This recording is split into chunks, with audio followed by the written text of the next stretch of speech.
Think business advice is all the same? Think again. We're cutting through the noise and getting straight to the strategies that drive real results. Well, because people buy from people, they don't buy from brands. And I will die on that hill. That's so true. The whole concept of like edutainment. Why do you have to be all serious and looking like somebody's cat died when you're teaching? You don't. Welcome to Envisioning Success. Let's get into it.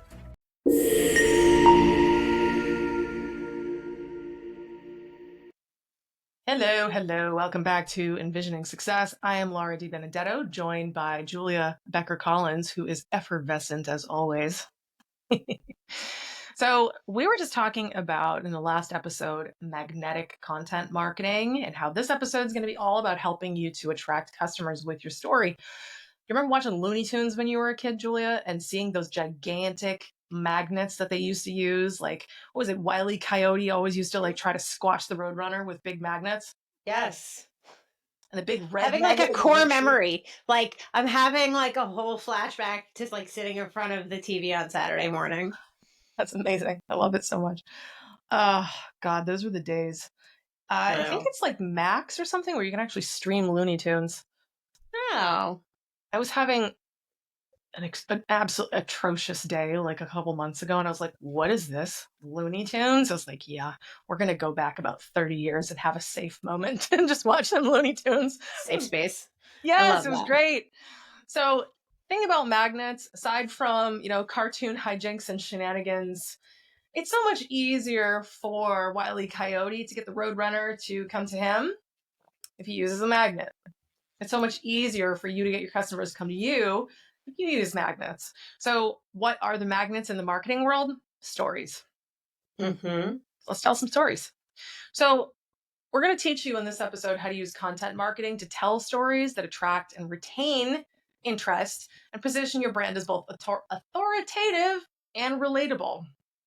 And one thing that actually contributes to my authoritativeness is when I pronounce things correctly. The relatability happens when I don't. Yeah. Yabba dabba. Got the yabba dabbas. It's fine. It's not Thursday. So. No, it's not. Oh my gosh, Seraphina's leaving. Goodbye. For a while there in the last episode, my little feline coworker was sitting behind me on the couch supervising, and apparently I was doing a good enough job where she left. Nice. Yeah. Okay. Good job. So let's tell some stories here. So the first thing that I really just want to impart to you about telling stories is that's how humans learn. Mm-hmm. So there's a reason why the Grimm brothers wrote the tales that they did. Okay. And all of those, I think it was, they were all set in the Black Forest, and stories like Cinderella and Hansel and Gretel. They were tales to teach something. They were to get little kids who didn't want to pay attention to lean in and actually learn the damn lesson. Don't go in the woods. Okay. So they learn the lesson. People have been learning by stories forever. And so people will learn stories from you by the way you tell them, how interesting you are when you tell them, when you bring a lot of feeling into it. You can't just be super flat and boring. You actually have to share the heart of something, right? Mm-hmm. And when you do that, people lean in, they put themselves in the hero's shoes mentally, and that's when they actually pay attention. So in the last episode, I mentioned a few details about early networking events, and I hated them. So I'm going to tell you a brief story now, and then we can get into some of the tips. So I remember waking up my happy ass every morning to go to BNI. Julia, can you relate? Oh, God, yes. Yeah. So I remember going to BNI. I think I was in my late 20s. And so BNI is one of those things that happens way early in the morning. I have never been a morning person. 7 a.m. Oh, but listen, the resident finger wagger was always giving me crap for not being there at 6:45 on the dot, and always used to mark me down as late. And ultimately I left because of her. But I remember going, and I remember feeling so uncomfortable because I was out of my element. I was forced to be with people in the morning, which is just not my time to shine. It's like, I will rise. There will be no shining here. No. And I was trying to dress professionally. You ever felt like that where you're like having to like wear stuff that really just doesn't fit who you are? Mhm. I've never been the whole Brooks Brothers person. I can't. They just make me look weird and I don't have that style. So not only was I uncomfortable and tired, and I wasn't a coffee drinker at that point. I don't know what was wrong with me. But I remember actually being in these events and feeling horrific and out of place. Then I remember, just to make things worse, the first time I had to give my 10-minute presentation. Everybody's looking at me like I had a gigantic zit on my face that I didn't know about. And they're all expectantly looking up at me, waiting for me to say something. Meanwhile, I'm tired, nervous, kind of shitting bricks on the inside, and I'm wearing stuff that I don't feel comfortable in. Yep. Do you think I nailed my presentation? I don't know. No, I did not. No, I did not. I was so nervous. I was so uncomfortable. I felt like, Eminem was like, palms are sweaty. And, oh, so bad. Mom's spaghetti. Mom's spaghetti, you know it. I bombed that day. And I remember how awful I felt. I remember slinking back to my seat in my uncomfortably tight pants that I hated with the whole of my being and just thinking, this is not for me. I'm not cut out to be a business owner and I never want to go through this again. And shortly after that, I almost quit. That's interesting. Yep. I almost quit because of how I felt. All of those different things coalesced to make me feel like a fraud, like I didn't belong there. So thank you, BNI. However, that's not the moral of this story, but the exciting part of the plot twist is that although I didn't belong, I ultimately did things my way. I started showing up in jeans.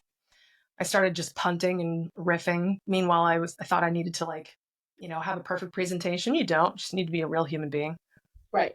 And I ended up getting a ton of referrals. All because I started to do it my way instead of convincing myself that I needed to assimilate and be someone I'm not. Right. So the only way that I actually got there was wanting to quit. Interesting. Yeah.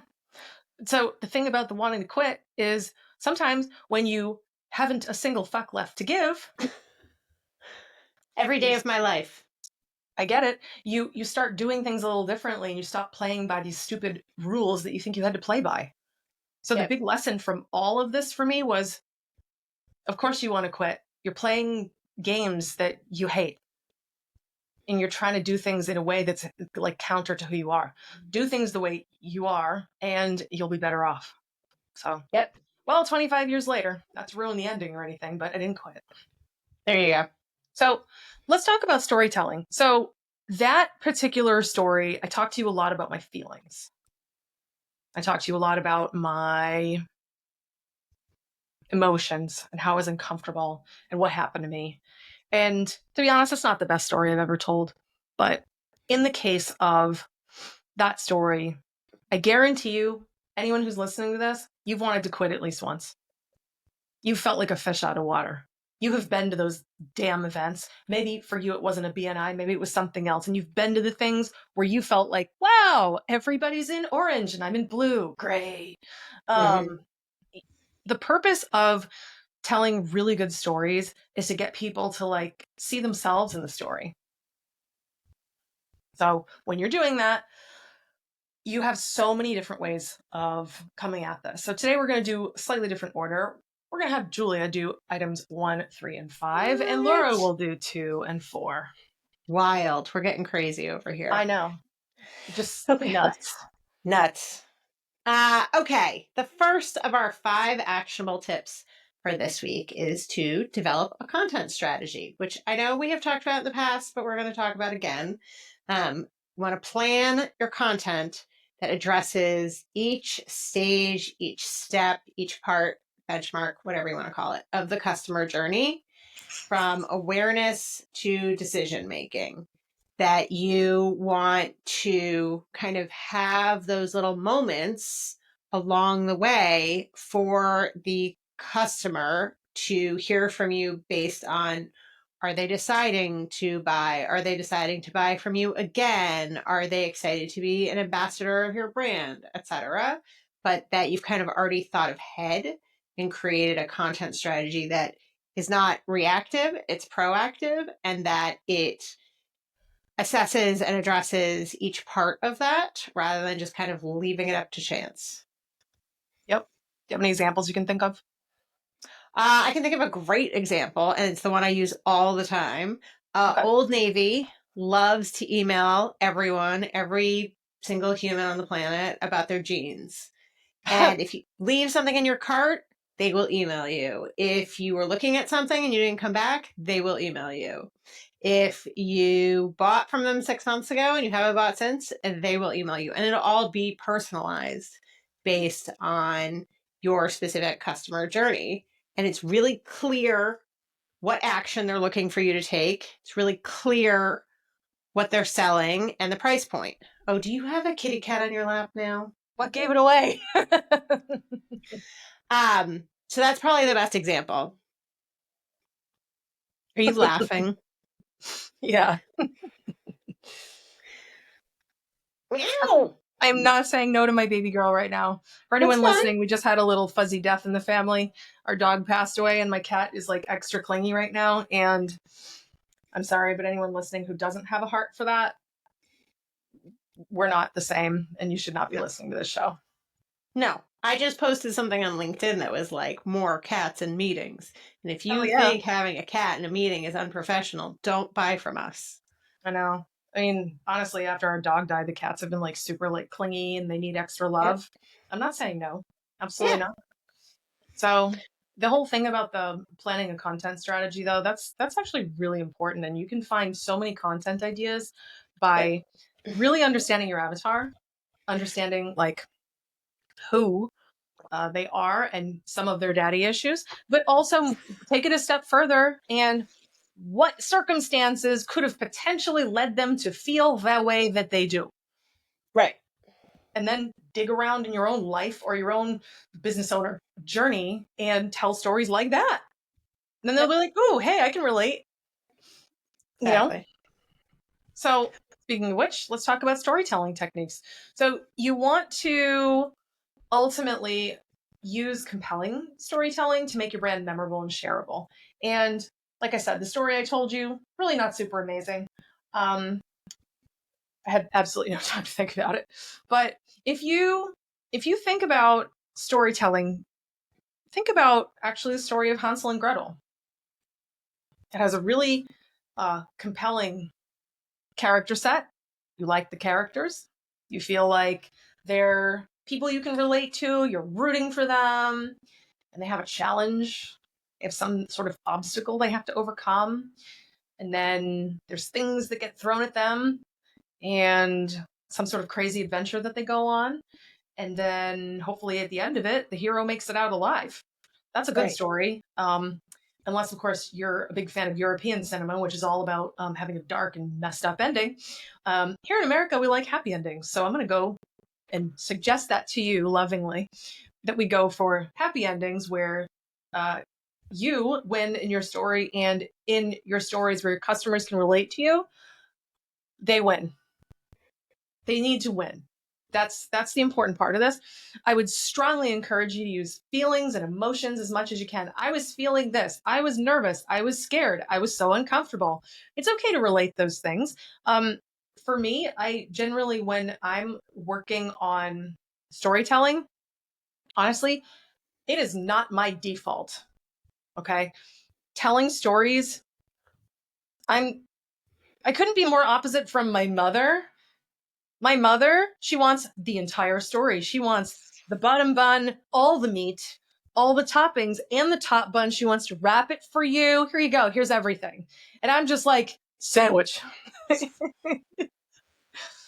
I remember one time I was talking to her and I was like, oh, I saw Charlotte. She's like, really? And of course, I didn't realize that my mom wanted the story. She was just stomping on my last nerve, though. But in this case, my mom was the customer. She was buying what I was selling, right? I don't know what I was selling that day, but she's just like, hey, where were you? I was at the mall. Well, yeah, but like, what was she there with her husband? Like, what did you guys talk about? Right. I actually realized in that moment, wow, I don't know how to tell a good story to save my life, largely because it doesn't interest me. However, once I stopped being a selfish loser, I discovered that I actually need to give people the meat in the sandwich and both buns. I can't just be like, sandwich, here you go. Sandwich. Yeah, here you go, eat it. Like, so now I tell my mom a story. Mom, I saw Charlotte today. She was with her husband and her 2 kids. She was wearing a blue dress. She looked so pretty. Anyway, she says hello. And here's what we talked about. And we were at the park and blah, blah, blah, blah, blah. And like, give her all the detail. Like, if you think about every good book you've ever read, they paint the scene. They tell you where they were, what it felt like, the temperature, the dew point, all of those things. But think about that when you're telling stories. And if it's hard for you the way it is for me, that's okay. Chat GPT is your buddy. And ask Chat GPT to like, hey, turn this crappy story I've just given you into a Shonda Rhimes extravaganza. Go. Mm-hmm. I have used that exact prompt. I love that. That's great. Oh, I've Shondalized my my storytelling. It's mo better. Mo better. That's funny. Anyway, number 3. Number 3, educate and entertain. Kind of like what Laura's been doing this episode. Yeah. Mix educational content with entertaining elements. So don't just be stuffy and don't just try to entertain, to keep your audience engaged and looking forward to more. Sort of like how we tell funny stories while we're giving really helpful and important advice about business and marketing on this podcast. Yeah, it humanizes you. Mm-hmm. Well, because people buy from people, they don't buy from brands. And I will die on that hill. Oh, it's so true. The whole concept of like edutainment. Why do you have to be all serious and looking like somebody's cat died when you're teaching? You don't. Right. We have fun on this show. If you enjoy laughter and you enjoy cats and you enjoy thinking about things like coffee and ice cream and wedding dresses and sweaters, that's Julia's go-to example. I don't know why. And houses burning down. What is wrong with us? Then this is a show for you because it's all about edutainment. Yeah, 100%. There's a woman on YouTube whose name I don't know, but she tells true crime stories while she applies her makeup. And I'm like, this is great. Because like so highly efficient. Bravo. But also just like entertaining. I like that because the makeup has absolutely nothing to do with the crime being told about. That's neat. Right? Yeah, I've actually seen that trick a few times. There's actually this incredibly successful influencer who is always like selling some sort of like product or goo or whatever. She'll be like dispensing something while she's talking and then smearing it all over her shoulders and blah, blah, blah, blah, while she's telling a story about like, you go girl, you stand up for yourself. She's one of those. Hey, she's got a huge following. People are eating it up. They love it and they buy the products she's marketing quietly. Product placement. Mm-hmm. It's crazy. So, you don't have to be boring. That's a choice. It's one we wouldn't recommend. Yeah. Number 4. Yeah. Point number 4 is interactive content. You can have some fun with this. You can do quizzes, gamification, surveys, interactive videos. You can do a whole bunch of different things. And my favorite, the most easiest one is a call to action and asking people, what do you think? I'd love to hear from you. Maybe, here's my call to action from this episode. If you're paying attention, go to our website, vision-advertising.com, go to the contact us page and let us know your favorite flavor of ice cream. And if you've been paying attention to the last episode and this one, you'll know how important that is to us. Go do it. So that's very important. I mean, honestly, the reason why you want the interactivity is because if you just have your content really flat and static and boring, people will just keep on scrolling by and you are the most atrocious thing you could possibly be as a business owner. Forgettable. Don't want that. Yeah. This is why all of the engagement tools on platforms like Instagram are so important. And I'm always so confused when business owners don't take advantage. Like you can do polls in the post. You can post to the story and do a question box or a poll or a countdown or don't do it every time. Don't abuse it, but like sprinkle it in. Right. Like, why aren't you taking advantage of that? I mean, seriously, even the call to action is the simplest. That's one thing I never ever miss. If it's a post that I know people are going to interact with, I don't need to do a call to action. I Yeah. don't. But if it's a post that maybe isn't as obvious that people should respond to, I ask them, hey, what do you think? Am I all wet? Is this bad advice? How do you feel? What would you tell your former self? Yada, yada. Yep, absolutely. The fifth one, SEO best practices. So you want to optimize content that could be on your website, it could be on social media, etc., for search engines to ensure it reaches your target audience effectively and efficiently. One of the secrets to SEO that a lot of people don't talk about is that it's not just your website. Facebook and Meta products really affect it as well. And the amount that you're talking about a cohesive brand message between the two platforms or 3 or 4 platforms is super important to increase your organic SEO rankings and bring your brand up further in the responses and the results, because the algorithm needs to see that you actually know what you're talking about and that you're not an idiot or a fake business or etc. And that, I mean, they want you to play the algorithm game.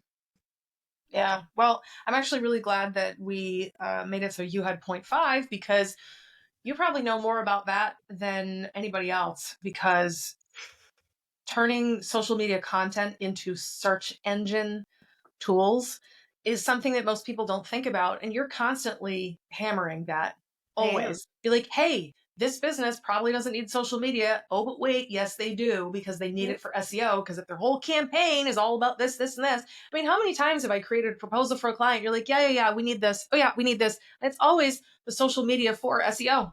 Yes, it's something most people, whether they're marketers or not, don't think about.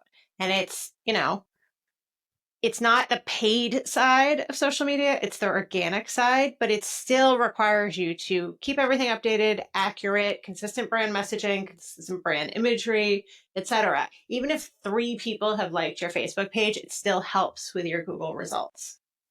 I love that so much. Nothing like inbound linking to really make your day a little brighter. We love it.